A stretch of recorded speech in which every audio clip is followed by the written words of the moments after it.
No surprises that the Fuji X-H2 will have 8K video, but will the Fuji X-H2s have 6K video?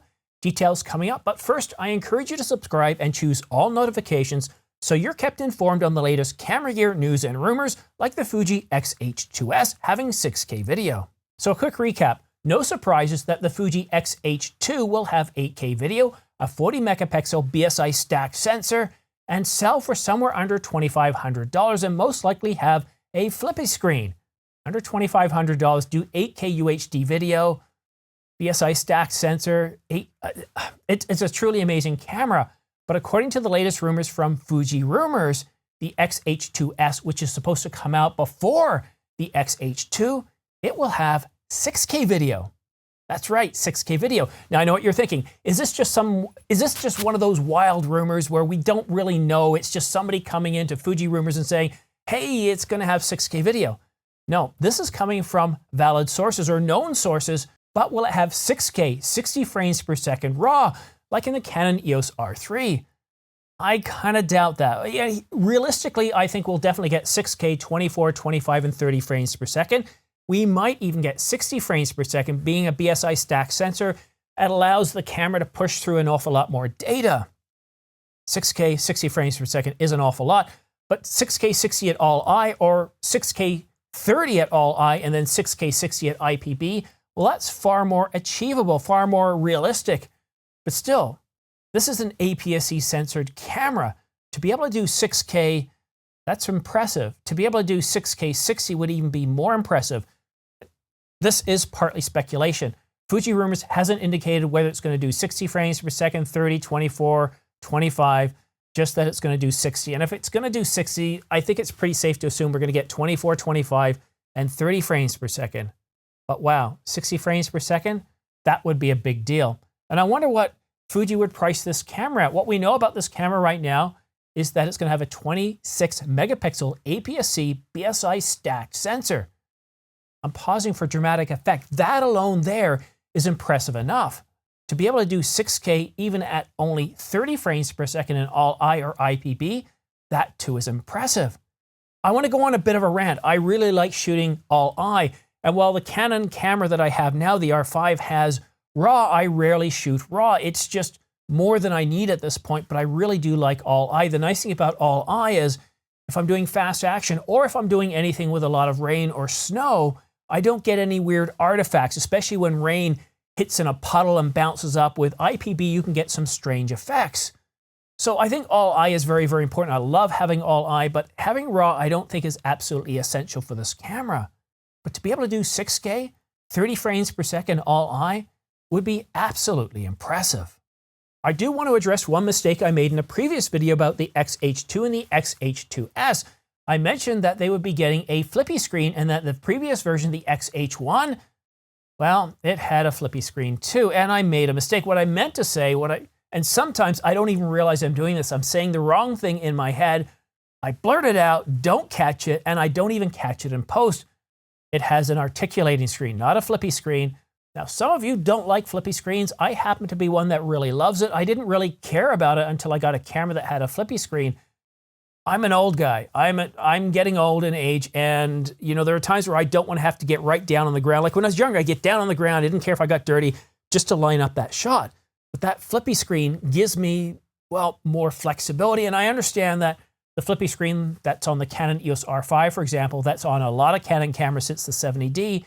Well, it's not as the movements aren't as best as they could be, or aren't as good as they could be. Some of those three-way articulating tilt screens are very, very exciting in how they allow you to get the view that you need when you're trying to shoot.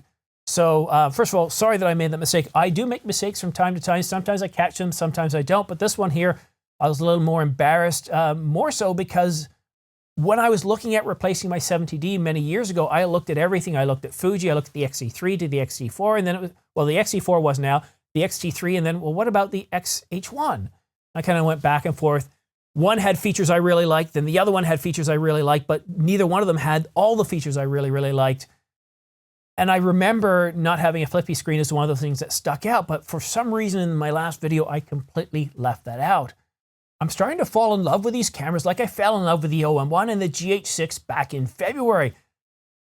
The X-H2 and the X-H2s look to be truly incredible. Both of them are APS-C censored cameras, one with a 40 megapixel, one with a 26 megapixel, but both of them with a BSI stacked sensor.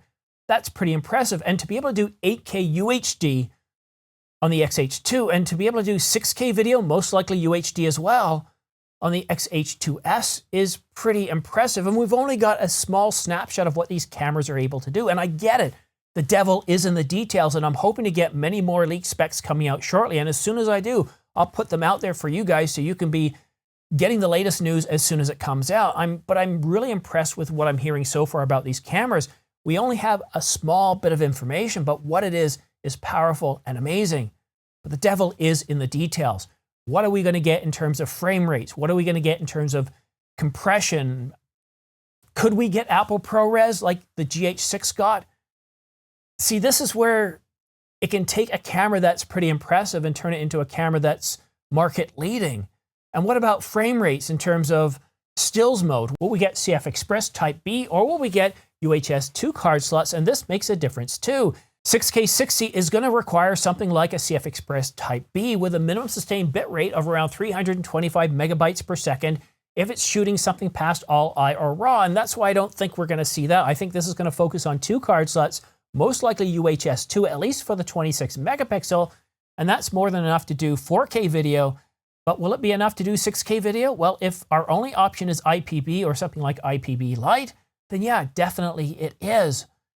But still, to be able to put CF Express Type B in there, I think would be a huge win, especially for the X-H2. In fact, I think that would absolutely have to have a CF Express Type B. And as we start to move in these higher frame rates and resolutions of 6K or even 8K over sample 4K for 8K, you really do need a CF Express Type B. On the R5, I can record 8K over sample 4K at up to 30 frames per second, and that's pretty impressive, right? To a V30 UHS2 card. And yes, you can do it, and I've done it, not because I wanted to, but because for whatever reason, when you remove one of the cards in the Canon R5, even though you've told it the video should be going to this card, it goes, yeah, you know what, I'm going to default over to the SD card. And the amount of times I've pulled out the CF Express card, put it in the computer, grabbed the files off it, put it back in, and then the camera switched over to the second card slot, which is SD card slot. The amount of times that has happened and I haven't caught it is frustrating, because if you've ever recorded even just a 15-minute video on a V30 card, it takes forever to copy it off. So to have a CF Express Type B card just for being able to copy off videos that are this long or even longer really makes a huge difference. So I'm really excited to see what we could have come out in these cameras. Stay tuned, subscribe, and choose all notifications so that way as soon as news comes out, you'll be the first to know. But I want to take you a little bit behind the scenes, and this is a bit of a rant. If you're looking for more information on the Fuji or any other camera, you can tune off right now. This is more about me shooting as a filmmaker, as a photographer, and the frustrations of getting old. You see, I'm now at a point where I can't even read what's on my watch, which is not even on right now. I have trouble reading what's on the screen. For most of my life, I had 2010 vision, which is better than it sounds. 2020 vision isn't perfect vision, it's average vision. And 2010 vision, or where I'm at now, 2013 vision, is the type of vision they look for in fighter pilots, where you can see off in the distance very, very far. And what it's saying is that where the average person would have to go up to 10 feet to read a sign, I can be back up at 20 feet. However, when it comes to reading, when it comes to things up close, things are getting worse and worse. It started with headaches just a couple of years ago, and I wondered what was going on. Went to see a doctor, told me to go see an optometrist, and he said, yes, it started. What happens is now when I start to read things in the morning are fine, but then they started to get a little bit blurry and hard to see, and I could sort of do things with my eyes, and I could pull focus manually my way and get it to work. Well, I got glasses, and now a couple of years after I've had glasses, or probably 4 years after I've had glasses, I can't even read things like what's on my watch or even my phone. I have to put glasses on, and no matter what I do to contort my face to try and manually focus these things, it's not working. So this is a situation where whether I'm using autofocus or manual focus, I cannot get my eyes to focus zoomed in, and this is posing a problem and a frustration for me. The number of times where I go out to shoot and I didn't bring my glasses, I now have to guess.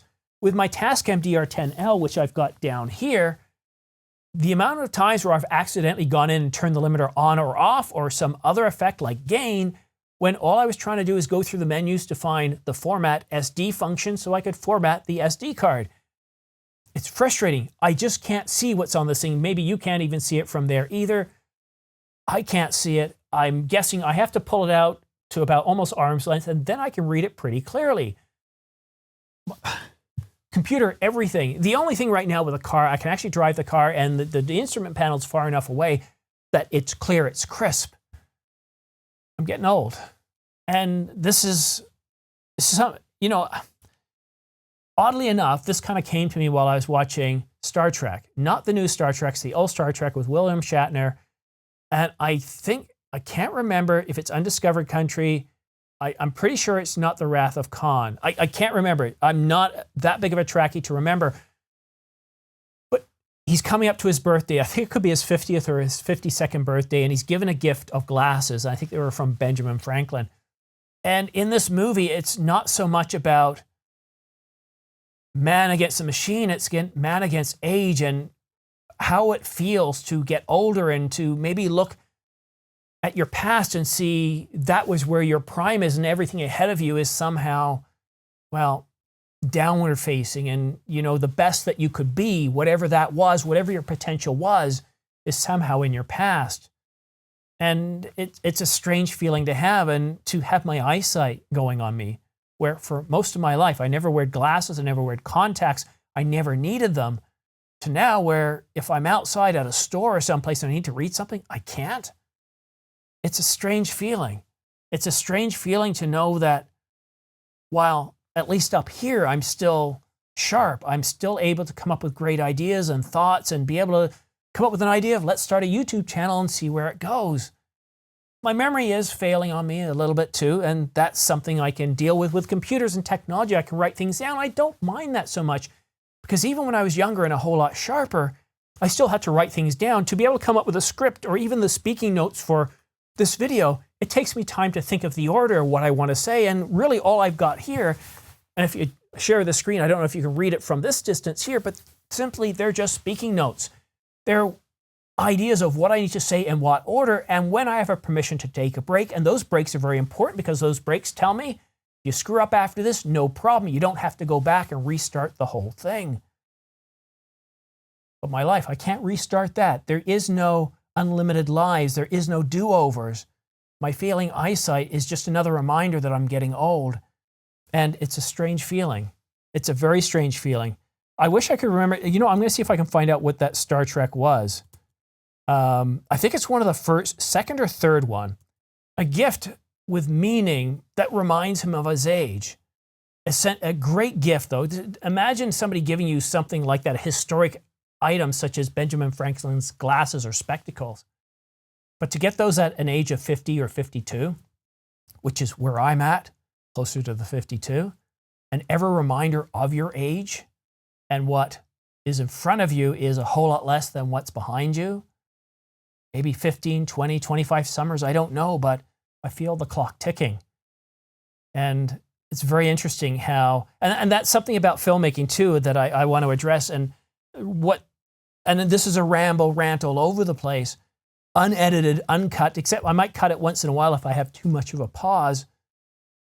But the films made today, they seem to be so much more about angst and anguish, about, even though they might be grown men, look at the latest Star Trek movies, there's a lot of shouting, punching, and arguing. Contrast to the old Star Treks.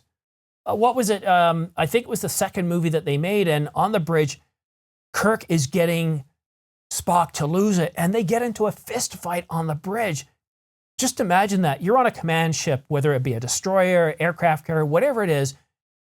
Can you imagine seeing the XO and the skipper getting into a fight and what that would do to morale? It's ridiculous. Now take a look at some of the older Star Trek movies, Star Trek II, Star Trek III, especially where Spock was dying.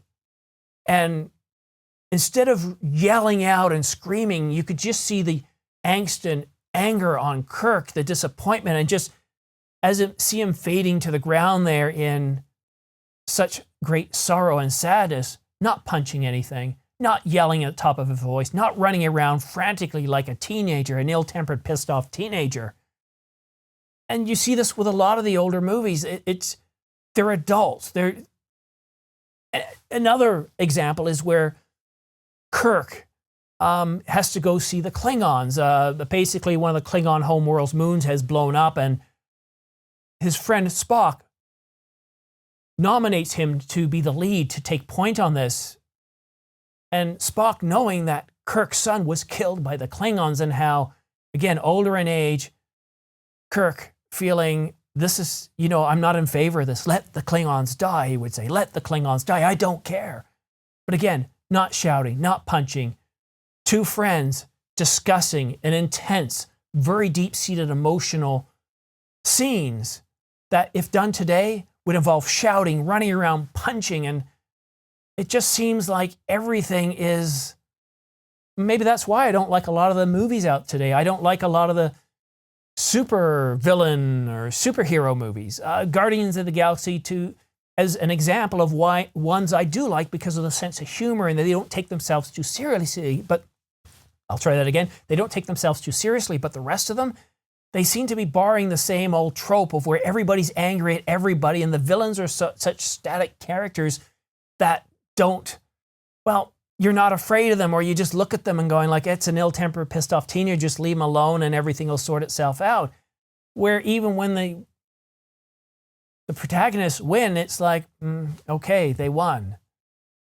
Maybe Avengers Endgame, that one there, at least Thanos was interesting.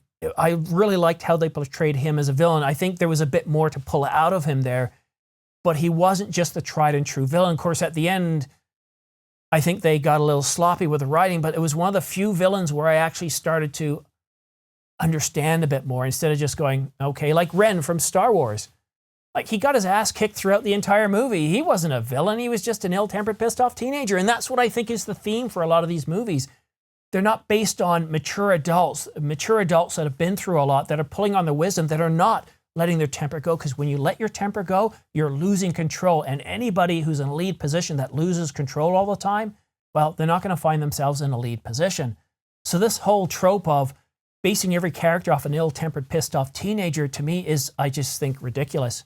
Anyhow, I'm sorry. I don't know how long I've gone on ranting for, and judging by the time on this, 24 minutes. Oh boy. I think I might, you know what? Yeah. If you're still watching, thank you very much. Maybe you've got nothing else better to do, but wow, what a just, this happens sometimes. I'm recording this in the evening. I don't have the pressures of the day, and I think I've let the filter go, and I'm just in a rambling rant. But thank you so much for watching. I really do appreciate it, and we'll see you again soon.